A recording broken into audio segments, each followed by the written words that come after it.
Thank you, Mr. Chairman. When I was elected to Congress only 5 years ago, the debt was 21 trillion. Today, it's almost 33 trillion. So in 5 years, we put 13 trillion on the debt, and it's a staggering number that seems almost incomprehensible, especially to those in my district. When I try to explain that Washington has a spending problem and we're not addressing and balancing our budget. I come from the state of Florida, where we were required by Constitution to balance our budget every single year. And so the legislature is very good about making sure that we're operating like you would operate your family or operate your business, and not getting ourselves into the incomprehensible levels of debt that we've gotten our country into. Unless Congress gets serious about our spending problem, the consequences of Congress's failure to govern responsibly will have a disastrous impact on the lives of several generations of Americans. It is true that deficit spending is nothing new.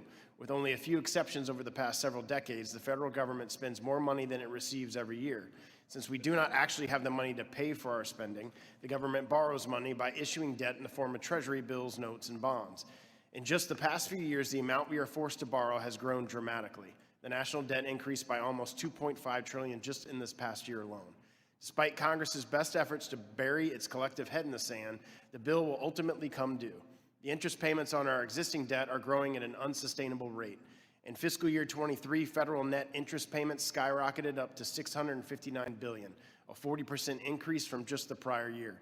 Debt servicing costs will soon be the second largest line item for federal spending, which will put it ahead of Medicare and defense spending. In recent months, both Fitch Ratings and Moody's downgraded their credit ratings on the government due to the large fiscal deficits and rising interest rates.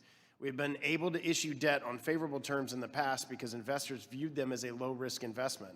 Unfortunately, our bad decisions are catching up with us, and the market is starting to notice. We got away with spending like this for too long because interest rates were historically low. However, rates are on the rise, and our government does not appear to be ready for the consequences. Politicians from both sides of the aisle share blame for our addiction to spending money we do not have, and we are just now beginning to bear the consequences.